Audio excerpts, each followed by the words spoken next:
Coucou Louis-Antoine, c'est moi. J'espère que tu es bien rentré dans ta petite campagne. Et j'ai surtout oublié de te demander un truc. Tu étais bien du genre à avoir un dimanche un peu... des trucs à raconter sur le dimanche. J'en sais rien. Est-ce que ça te dit? Est-ce que c'est chiant? Bref, dis-moi. Bisous, salut.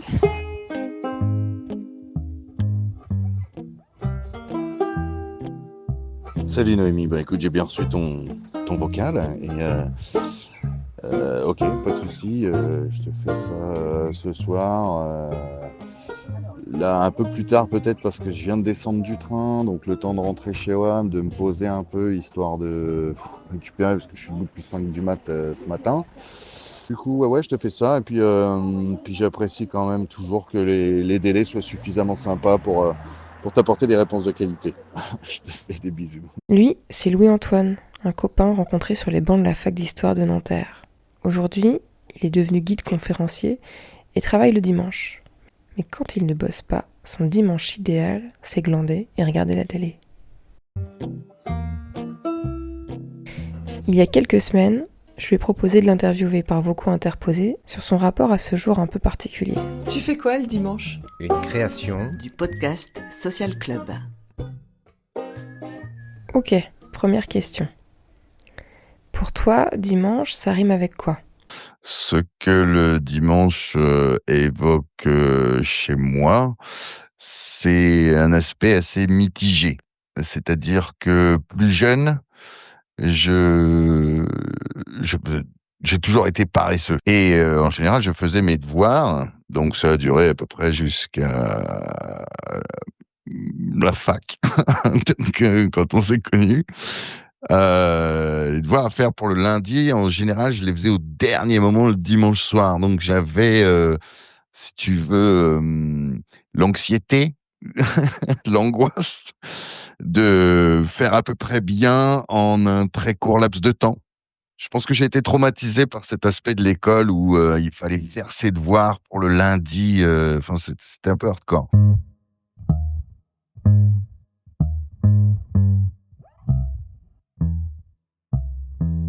Puis, quand je suis devenu guide conférencier, le dimanche est devenu un jour où je travaillais, puisque dans le tourisme, on travaille quand les gens se reposent.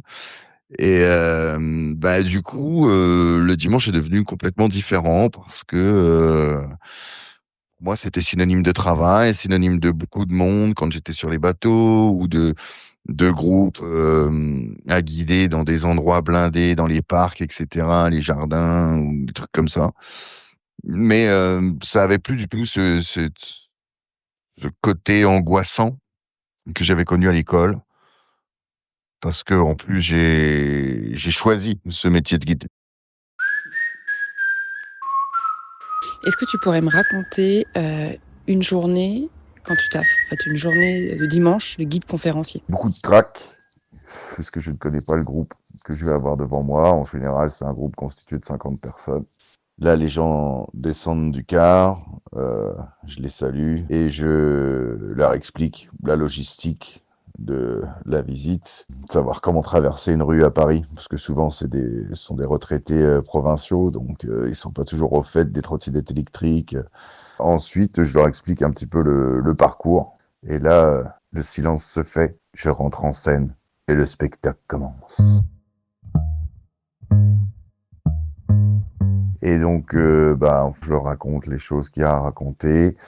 Je rends la visite aussi vivante que possible et je dis souvent aux gens que je rigole avec l'histoire, mais jamais de l'histoire. Sur la forme, c'est drôle. Sur le fond, c'est très sérieux. Et à la fin de la visite, eh bien souvent les gens me remercient parce que s'ils n'étaient pas forcément intéressés à la base, ils le deviennent parce que je fais des digressions où je relie l'histoire à l'actualité. Et ça leur parle bien, en fait. C'est là où je rends vivant ces visites. Et j'ai un discours un peu one again. Et les gens aiment bien ça, en général. Il y a une dame un jour qui m'a dit, ce qui est formidable, c'est qu'avec vous, on n'écoute pas l'histoire, on la vit. On est projeté au siècle dont vous parlez, devant les personnages. Moi, ça me permet aussi, petit à petit, de me détendre, d'être dans le truc et de passer un bon moment avec les gens. Et puis ensuite, je les ramène au car et nos chemins se séparent, non sans quelques, parfois, des pourboires. Et ça, c'est cool.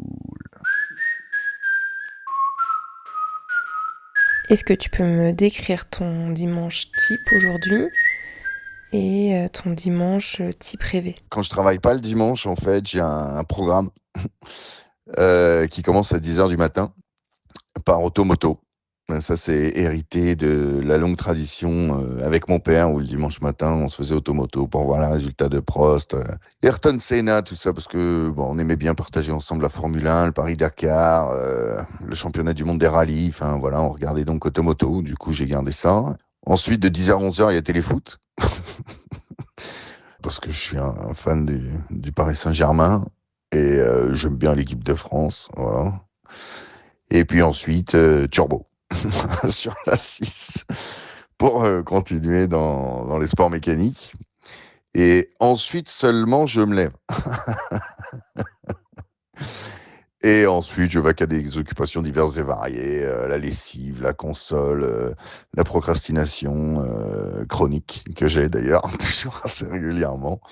Enfin voilà, pas grand-chose quoi. Je suis pas un fervent adepte des activités dominicales absolues. Voilà. Si je peux chiller, je chill avec grand plaisir. Quant à mon dimanche rêvé, eh bien, il commencerait vers 10h avec Automoto. Ensuite, il continuerait à 11h avec Téléfoot. Et ensuite, Turbo, je pense. Et puis ensuite, je me lèverai. Et ensuite, je pourrais vaquer à des occupations diverses et variées, comme la lessive, la vaisselle. Peut-être, si je suis vraiment chaud, le ménage. Et puis, pourquoi pas la console.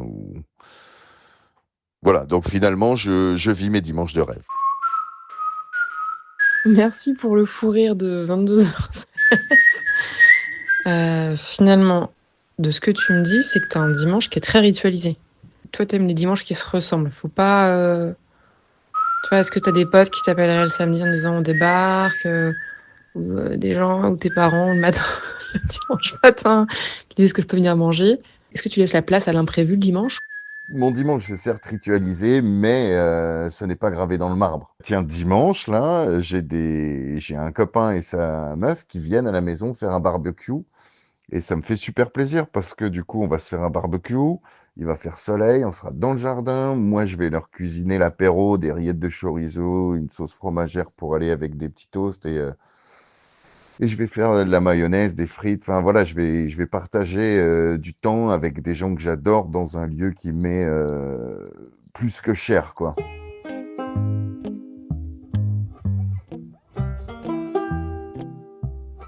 Pour moi, un dimanche réussi, il est aussi réussi quand j'ai rien à faire et que je me fais mon petit programme que quand j'ai des potes qui viennent à la maison et qu'on passe de bons moments ensemble, en fait. J'ai pas vraiment de dimanche idéal. Mon dimanche idéal, c'est ce que la vie me réserve. Voilà. C'était Boulot ou Glandouille par Noémie Sergent. Bon dimanche.